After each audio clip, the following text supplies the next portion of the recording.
Ubisoft still hasn't learned its lesson. Max Payne is getting a remake. Is E3 done? And Unreal Engine 5 is finally out. Extra, hear all about it.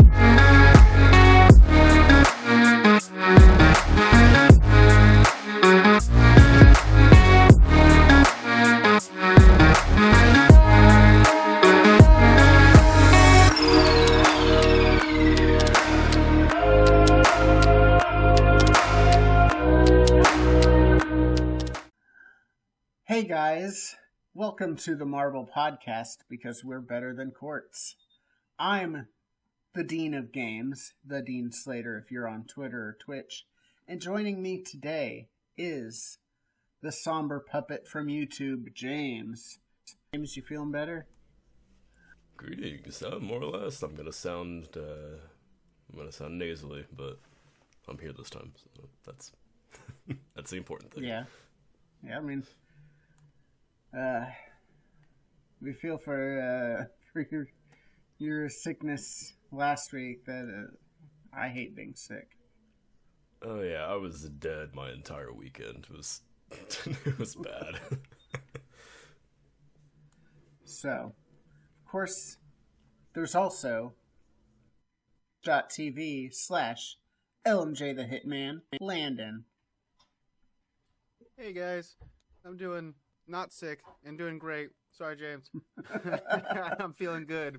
I'm feeling refreshed, and I'm ready for today's podcast. I'm feeling better than you. At least someone's feeling above the weather. Oh, this.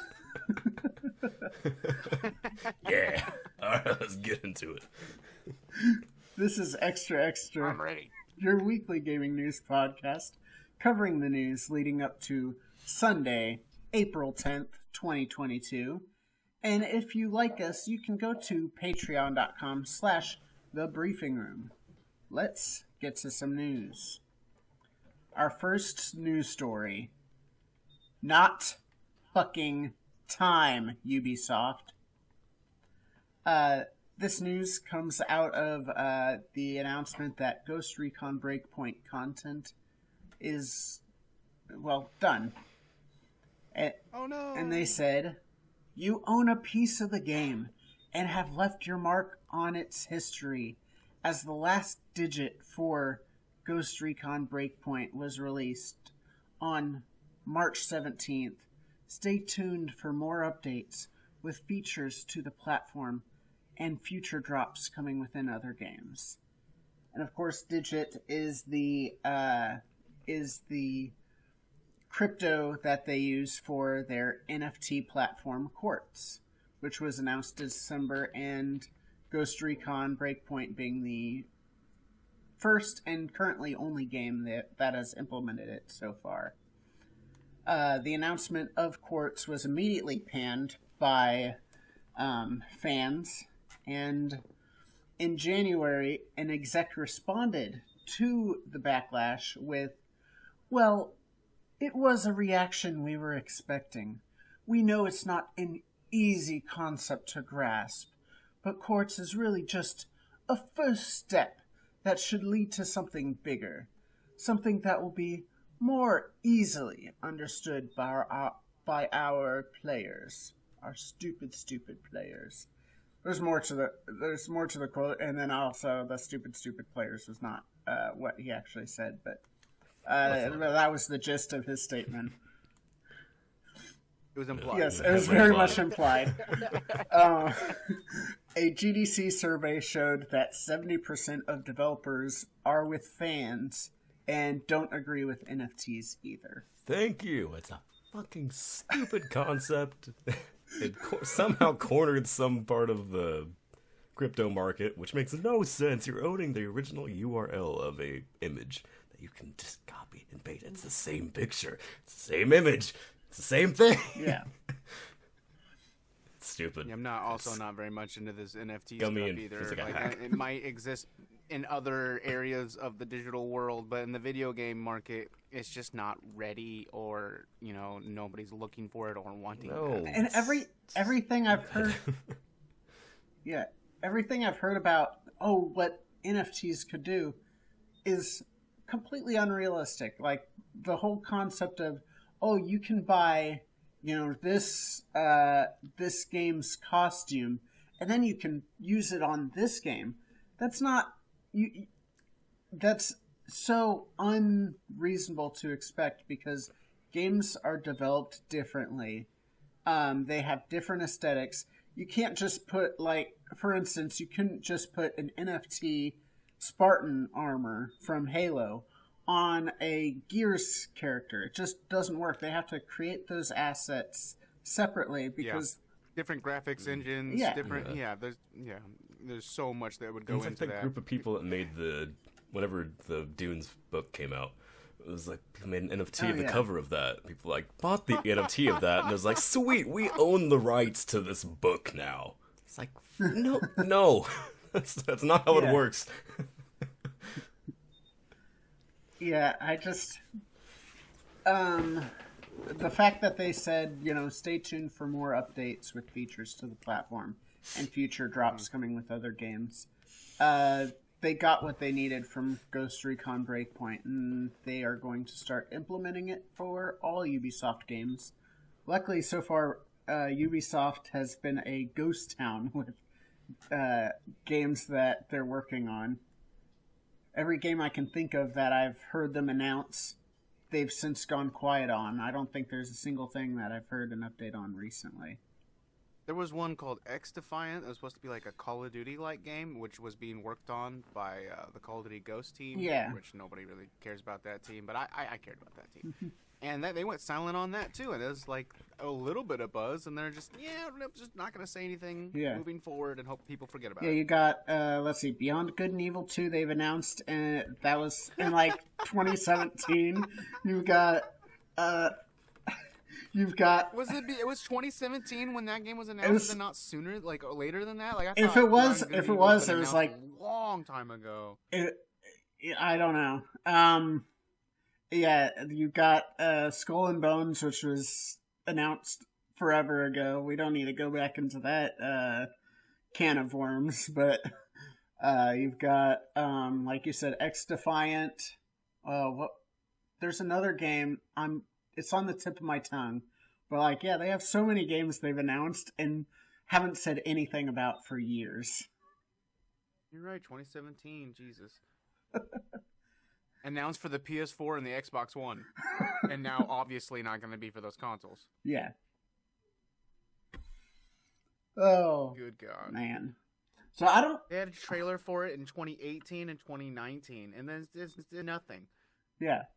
I never even played Beyond Good and Evil 1. I'm not trying to dive so deep into Beyond Good and Evil, but that just seems like Ubisoft is just like, what are you doing with this IP that nobody knows? Why are you putting so much time and money into this IP that nobody knows or cares about? At least that I can see. Yeah,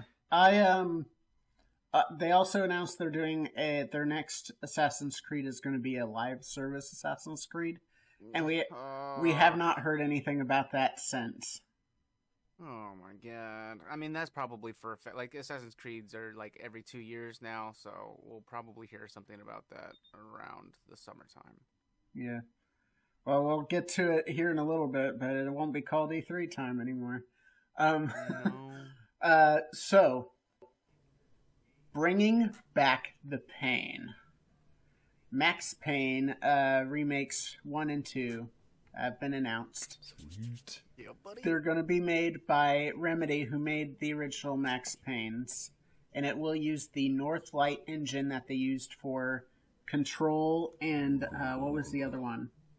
I loved that game. Beautiful, beautiful game. Yep. That was a great game. I like their engine that they used, all the moving particles and stuff in that game. It was great. Yeah. Control is a good game. I forget the other game they used it on, but they had Alan Wake remake? Well, they're going to use it on the Alan Wake remake, but there was one that came out before Control that they used. Quantum Break. Y- Xbox yeah, exclusive? yeah, that was it. Not a good Was it game. not? No, not It a looks not a cool. good game. I was super excited to try that when I got a Series S or whatever, the Xbox One S. That's what it is. Yes. I got an Xbox One S. I was like, all right, let's start playing these Xbox exclusives. Quantum Break looks great. Looks like a movie game. Let's try it. I put 3.5 hours into it, and I was just bored the entire time. Yeah. Like, man, they All right, I guess I really didn't dropped the miss out ball on on too this much game. then. It looked phenomenal. Great looking game. Yeah. I'll say that. Very boring game. Like gameplay, story, just boring. But great looking. Yeah. So Remedy sold the Max Payne rights to Rockstar. And so for these remakes, they made a deal with Rockstar. And I think the deal goes something like Rockstar will fund it, and once the game makes the money back that Rockstar used to fund it, then Remedy will start making money on the game themselves, something like that.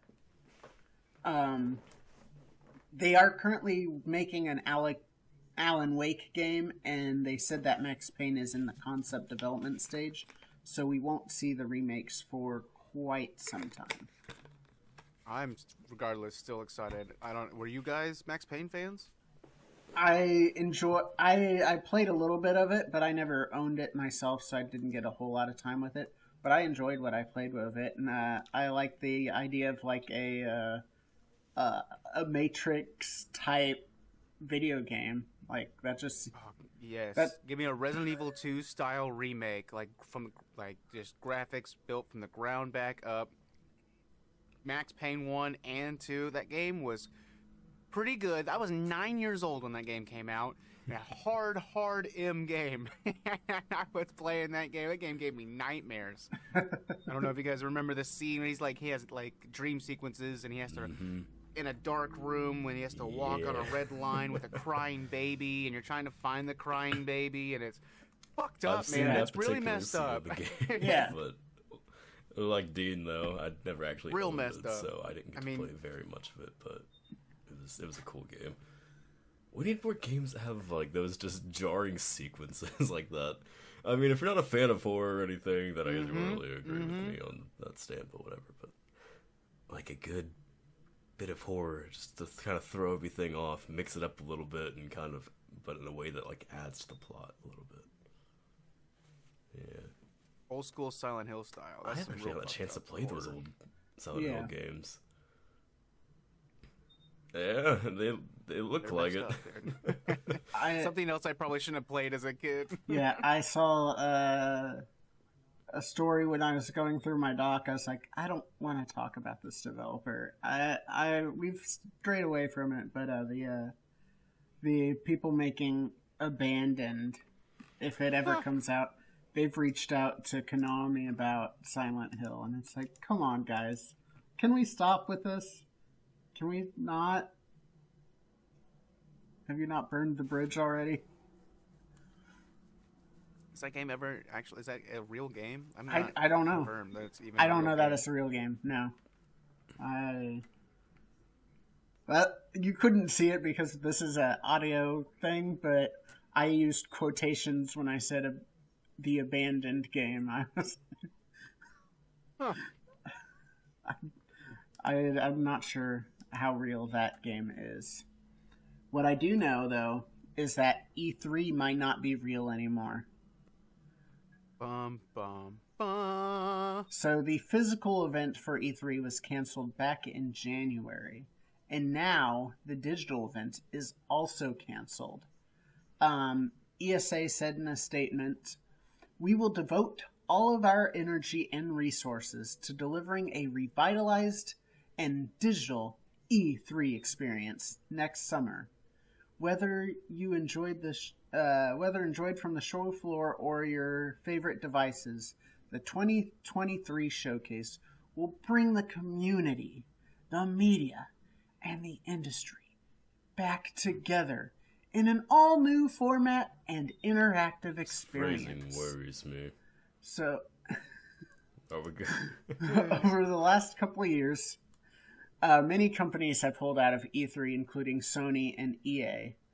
And then fairly recently, the ESA accidentally doxed attendees of one of their recent E3s. Jeff Keighley has distanced himself from E3 and created a competitor to the event, which actually may end up being like the event itself here soon. I wonder if they're going to end up taking this down somewhat of like an AR route. You know, it seems like a lot of things are kind of drifting that way. Yeah. Like, I mean, you have a headset now, Landon. Like, I'm sure you've seen all of the concerts and stuff that they're holding there. Like, you can buy tickets to go see like actual bands and virtual. Yes, it's pretty cool. I mean, I especially for people who don't have the ability to leave home, or just, you know, maybe the experience isn't 100%, but like to be able to somewhat put you in a position to where to go to something that you couldn't. I think it's a good idea, and I think I know where you're going. Where you'd be able to do an E3 through my Oculus Rift 2 would be, or Meta Quest 2, whatever the fuck they call it now, would be pretty cool. I'd be interested to, in like, that. implement with it instead of just seeing like a screen. Like, it actually puts you into the environment and have like one of those 3D stereoscopic videos of you to like actually be in the game trailer or something of the sort. That maybe not quite next year, but down the line, that'd be something really cool that they could a different way they could take E3. Now, granted, the ESA is formed of fairly new members that weren't there a couple of years ago, but I still have my reservations about whether the ESA is that forward-thinking. I can dream. I mean, they were so slow to get into the digital realm. They pretty much only went digital because of COVID. Like, they weren't really doing anything themselves. It was these other companies like GameSpot and IGN, and, you know, they were the ones like streaming, you know, the E3 events and not E3 itself. And then when they finally did do a digital event last year, it was this weird thing where, like, if you wanted to participate, like, in the, you know, in like their events and so forth, like, you could buy like these digital tickets, and like there's these weird chat rooms that were only available on their website through these tickets. It was not well implemented. I mean, it sounds like they're struggling to stay alive. Yeah. I grew up with E3, so I very much still, I don't know, like, maybe E3 might not stay around, but hopefully there can be some sort of summertime event. Yes, I think hosted by somebody. Yeah. Where all these companies, or at least some of the bigger companies, can get together and be able to talk to each other and correlate together, like, hey, this day, you know, Sony, Microsoft, Nintendo, EA, you know, Ubisoft, Activision. Yeah. Well, I guess that's, you know, Xbox as well now, so never mind. But you know what I mean. Like, yeah. I really enjoyed, like, grew up year after year. I'd watch E3 for hours and hours. I'd watch the detailed back, like, they go to talk to the not CEOs, but the developers, and they would show off their game, talk about what they've been working on, the new implementations of their games. I'd eat that shit up. I'd watch all of that, and that's why I knew so much about so many games and details about so many games growing up and played so many games, or why I was always wanting a new game is because I watched that shit all the time. What Dean was saying about the pandemic deal, it's like, if nothing else, even if they were slow coming up to now with the technology and everything, with how everything's trying to be like digitalized and make like virtual ways for people to experience things they normally would, which is a bit more difficult now for multiple reasons. Maybe that'll end up lighting a fire under them, and they'll bring some new things to the table, implement some new ways to go about an E3 kind of presentation. Or My brain is still like pondering about what you're saying earlier, James. Is like be able to use my Oculus Quest. I'm not gonna say whatever the name is. Use my VR headset to if I could sit there with the developers while they're talking to the interviewees, like and listen and see with my own eyes, like I'm right there with them. That'd make me so giddy. I'd pay a good $50 to $100 ticket to go see the behind the scenes with these developers and watch them be interviewed while I'm sitting right there with them. Like make it seem like I'm there with them. Yeah, that sounds awesome. I'm about that. Because like you said, everyone's gonna want to see that. They gotta make if money. You have a virtual reality headset, you're into game stuff. People are gonna pay to be there. Quote to be there, but yeah, for sure. Yeah. I think there is already. I referenced Jeff Keighley. I think he's been loosely starting to thread together his own event.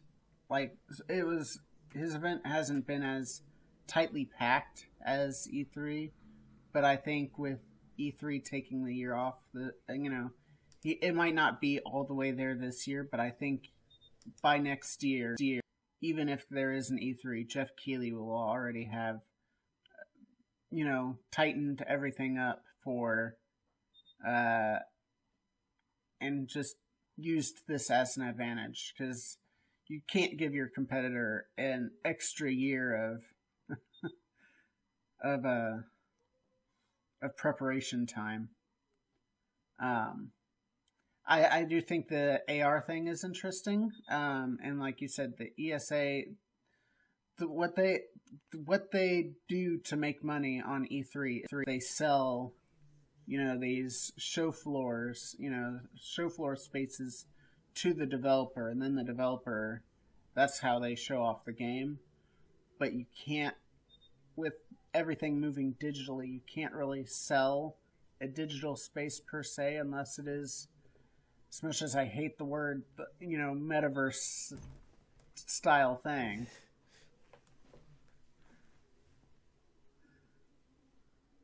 So, we'll see. Just don't let Facebook host it. Man. But they're they're cornering the metaverse market. Don't you know that? Unfortunately. The Meta Quest. I got that first Power On logo the other day when I saw it. I was like, oh no, the convergence has happened. This isn't Oculus anymore. No. That was to be expected, though. They are definitely rebranding. Yeah, and I kind of hate it.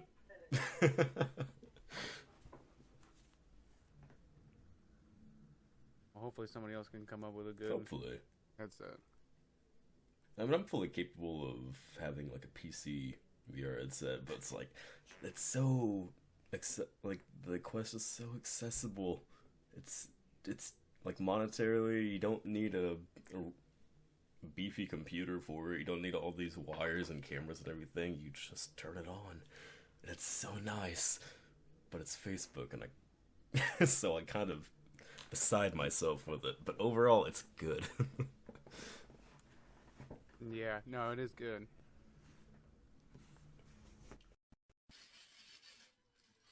I forgot to, this is completely non sequitur and not related to this story or the next story, but I forgot to tell you guys at the beginning, we've really started blowing up. I checked the numbers when I was uploading the last episode, and we have 141 total views. 103 of those were within the last 30 days. So we've tripled our viewership over the last month. Yeah, that's awesome. Thank you, anybody and everybody who takes the time to watch us. That's awesome. That's much appreciated. Yeah, it's great. I love it. I love doing this for fun. So it's nice to know that there are other people who care about what we care about. So, but in other great news, Unreal Engine is finally out, and it comes with 2 sample projects that you can play around with. It's been in early access since May. Some notable features are Dynamic Global Illumination Solution Lumen. That's a mouthful. All of these are a mouthful if I'm bang on bang, but you know, when you go into technical jargon, they don't like to say things that are easy for the layman to talk about. Virtualized micro polygon geometry system, Nanite. Virtual shadow maps, and upsampling system, temporal super solution. All of those is to say, game look pretty. There you go for our audience that doesn't speak. Game look real pretty. Game look really, Yeah. really pretty. Really pretty. Yeah. Yeah, I watched the Coalition talk about them using the Unreal Engine 5 and like new tech that they're able to use and how they're able to like implement. You know, obviously it's a new engine, so it's going to look better than the last. Yeah. And I'm glad that Gears of War's always been on the Unreal Engine, so it's home for them. Yeah. And they know how to use that shit. And they said that they're implementing a whole lot of new things, and they know that with this new engine that they haven't even reached this like the surface of what they can do with it. I am super excited. Yeah, 2 games that have already been confirmed to be using Unreal 5 is the next Witcher and the next Tomb Raider game. They've been confirmed to be using Unreal 5. And then you're talking about the Coalition. I have a list of developers that will be using it. I'll name off the notable ones. You have Rare, you have Bloober, you have PlayStation VR 2, Don't Nod, Codemasters, PlayStation in general, Remedy. We were just talking about Remedy. They've said they'll be using Unreal 5. Witcher. The Witcher 4 is using it. Yeah. Did you already Witcher say 4. that? My bad.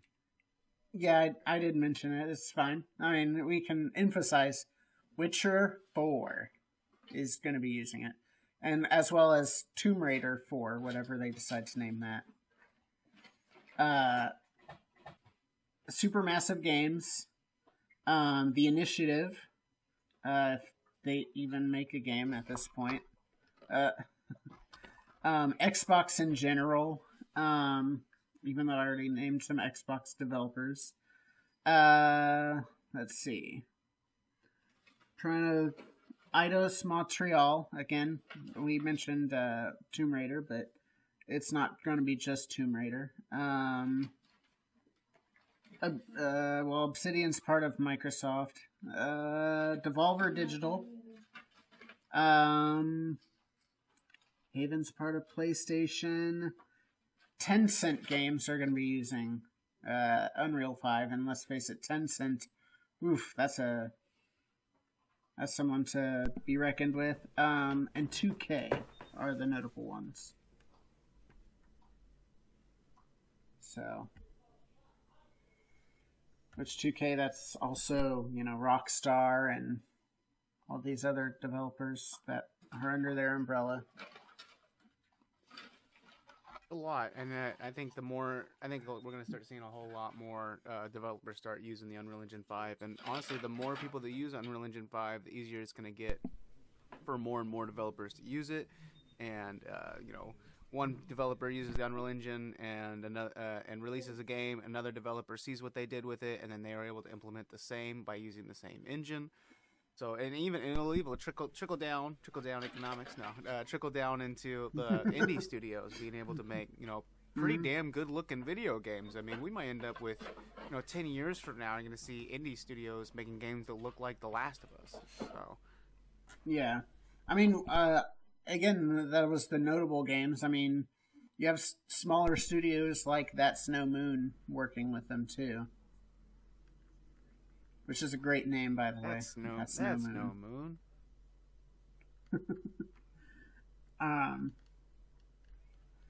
But yeah, there's Unreal is, well, Unreal just in general. Like I remember vaguely. I was still fairly young, but I remember when they kind of unveiled the first Unreal Engine with like a Unreal Tournament and stuff, and just being blown away by what they could do. Yeah, for sure. I played Unreal Tournament on my brother's PC as a kid, and it was beautiful to me. But going back, it's not the same. But No. Yeah, technology constantly is moving forward. That's the one constant about technology. 1998, 1999. Man, I was playing all the terrible games that a child should not play. The more I think about it, Max Payne, I was 9, playing Unreal Tournament at like 7 or 8. Yeah. Yeah. I wonder why I am the way I am. I was playing some Vietnam War games when I was like 5 or 6. It's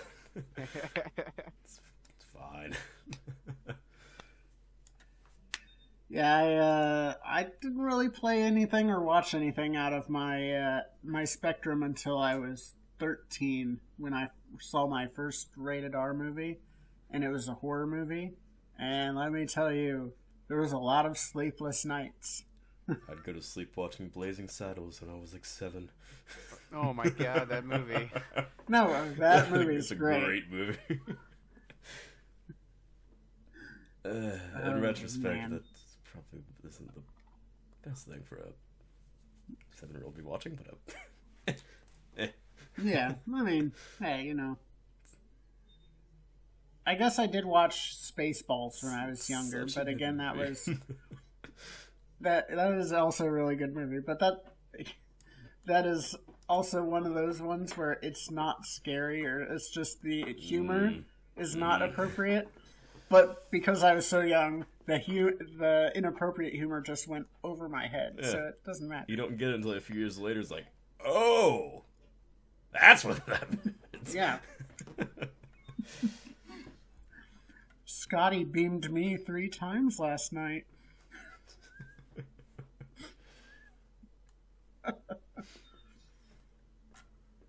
Oh, man.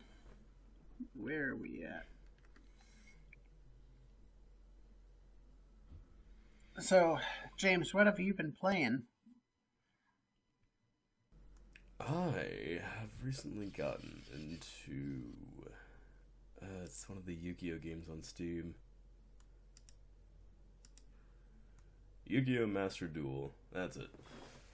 But yeah, I used to have like an 8-inch tall tower deck of cards whenever I was younger, but I ended up losing it whenever I moved. So yeah, after what, 10, 11 years trying to get back into it, and I'm having a blast with it.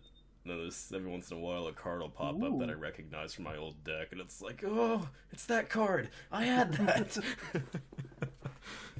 Yeah, I was telling Landen I have a new game of the year currently, and that's Tunic. It's a really New good game of the year of the week.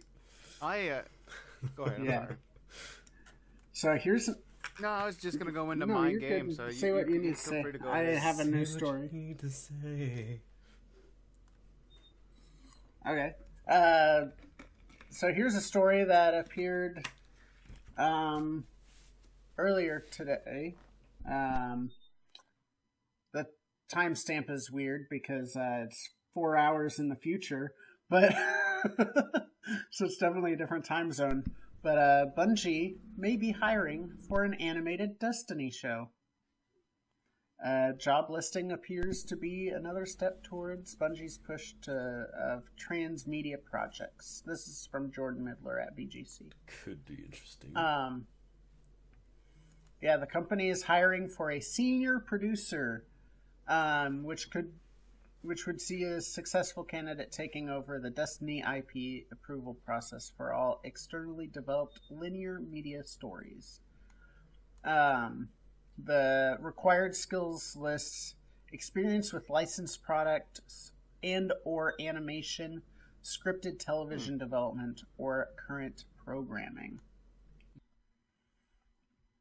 And it also asks that they have a strong understanding of Destiny and its world, which there's no shortage of people that are very much invested in that world. Oh yeah, and I'm sure I could make one badass show, like the fight scenes and stuff in it. Like the amount of There's a lot of lore there. Lore that they have to work with to a lot make of good series. lore. Mm-hmm.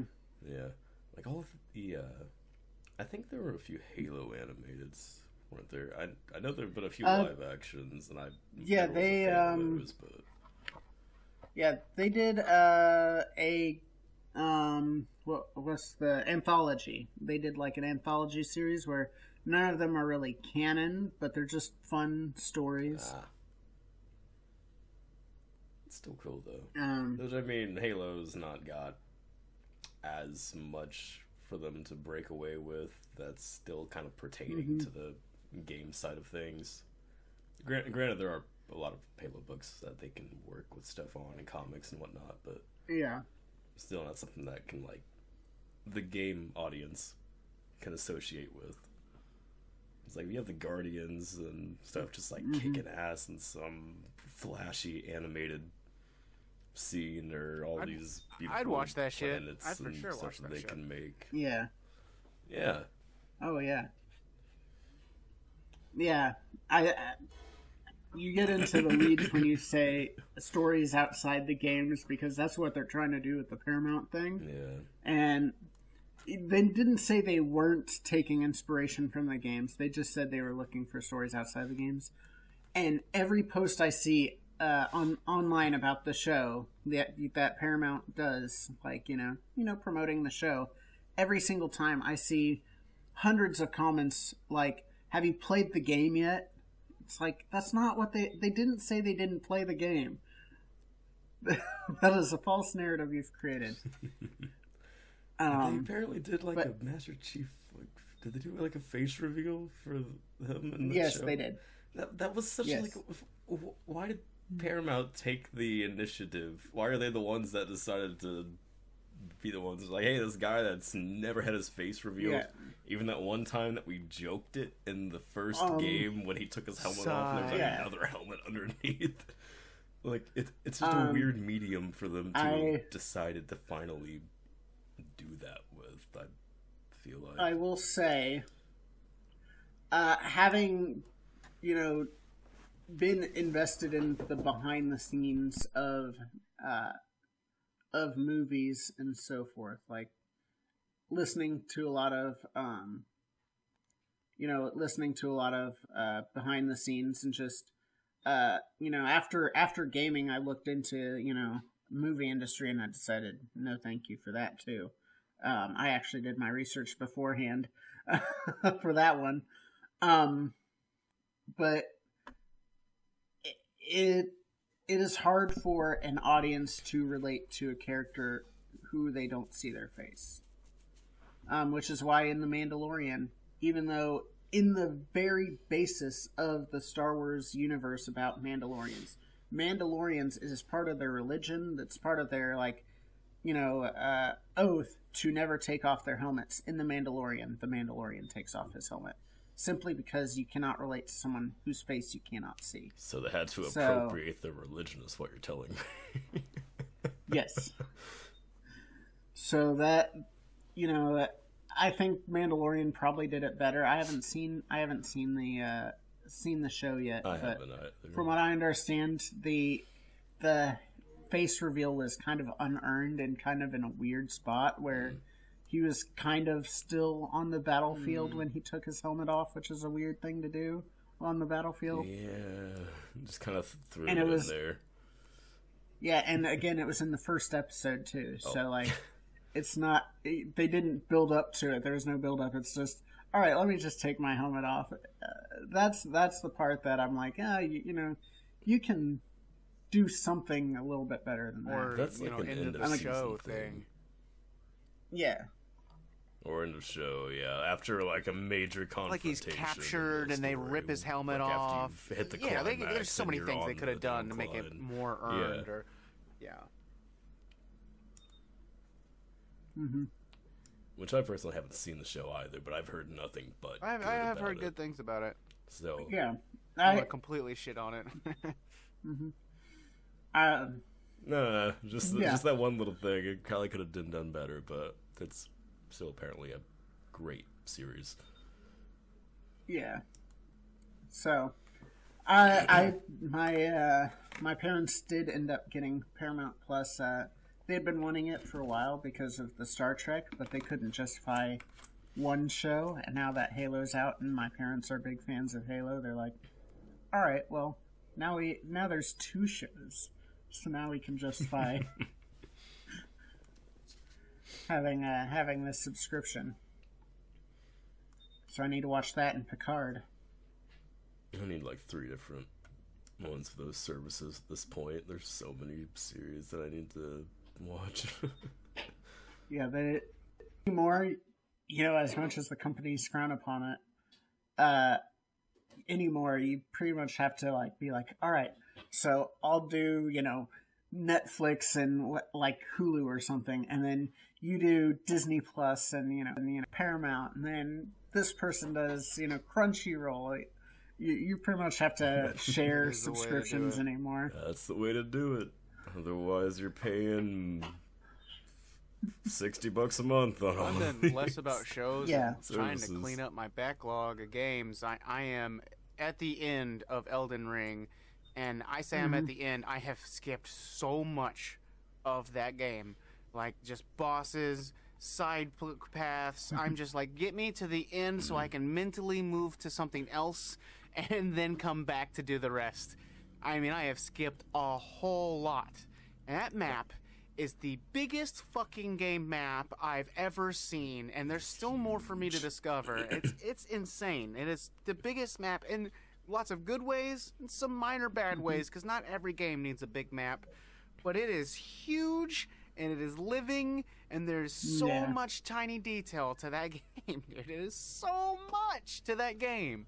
There is. I've been trying to go through with a fine-tooth comb, and I started watching Game Grumps play, because I've already made a decent way in. It's like, they're not going to ruin anything. I just want to listen to their commentary on it. And it's like, what the the first dungeon you go into is a dungeon I've never seen. And I haven't seen this area where you found this shield and this, you get invaded by this dude, and this other guy comes in and intercepts the invader and kicks his ass. It's like, where is all of it? How did I miss this? And I'll be moving on to Horizon Forbidden West after. I've just beaten Volcano. I skipped that entirely. The Volcano Manor area. Yeah, I didn't. I talked to another buddy, Cole. Did you? Of the show, and he's like, "How'd you not go over there?" It's like, somehow, dude, I just missed that entirely. That top left corner, just missed it. It's like you find this lady in the middle of that swamp right past the Magic City's name I can't remember. She's some random building out in the middle of the swamp. You find her, she's missing her necklace. You go and find the guy that has her necklace, bring her necklace back to her, and then whenever you get up to Atlas Plateau, she's up there, just like, oh, are you finally ready to go? It's like she told you to meet her up there, and then she just takes you to the manor.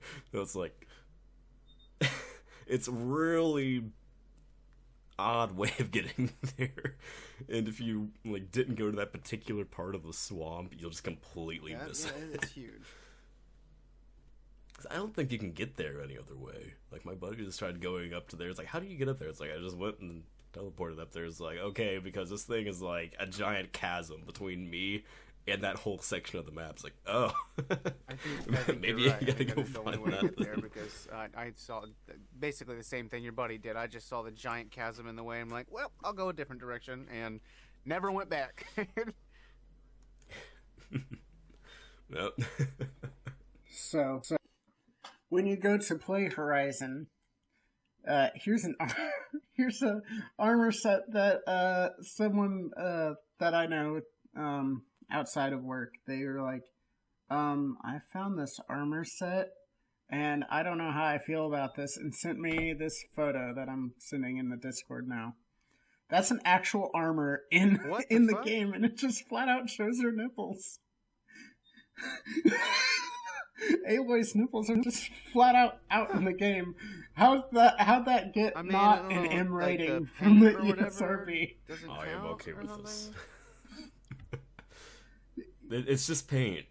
It's just paint. It's just paint. It's Ignore just it. paint and some acorn caps. Just Yeah, don't worry just- about it. Yeah, That is let's interesting. just ignore it. I mean, I'm surprised they got a T rating. I don't know what, like, that aside. Yeah, it's got a T rating, and you like straight It up got a T brutally rating? murder some people. Like, Really? stab your Huh. your spear right through their face, bows to their face. Like, there's like you slit people's throats if you sneak up behind them. I have no idea how this is a T rating. Right, Yeah, tatas tatas aside. aside, that's a bit surprising. I was like, how? What? More PlayStation, like, what are you doing, man? Guerrilla Games, what are you doing? Do we need? Yeah. Do we need a horny bonk here? Is that something that we need to do? That's one of my favorite things about I've talked about the Automata before, but if you try to move the camera to where it's like you can look up under her skirt, if you're in front of her, she'll like kick the camera away, or if you're behind her, she'll turn around and fucking backhand the Resident camera. Evil and the 4, camera you're goes flying up into escorting the the air. president's daughter, and you have her go up the ladder first, and you try to look Right. up her skirt. I was a little kid, okay, so you try to look up her skirt, and she'd be like, "Hey, stop that!" and the camera will immediately Yeah. pan down before you can do it. Yes. Do you guys remember the game Lollipop Chainsaw? Yes. You'd get an achievement for looking up your Wow. skirt. So it was like, if you do it, Oh, my everyone's God. gonna know that you tried to do it. What was it? In near Automata, if you try to look up 2B's skirt, she'll move her skirt, to block your view. Yeah, that's what I was talking about. It's like Yeah. she'll kick the camera or turn around and swat it away, and the camera will just go flying up into the air. But yeah, I think that's it for us for the regular show. If you go to patreon.com, we have a post show and other stuff we do. But if you liked, or even if you didn't like this podcast, make sure to do all of the things, like hitting the like button, hitting the subscribe button, and hitting that bell on youtube.com/XofPlays, or giving it a high rating on whatever podcast service you use so you can find like-minded people. I brought it up before, but on patreon.com/thebriefingroom, you can financially support the show and get cool rewards as well. That's us. See you guys, appreciate That's it. all from us.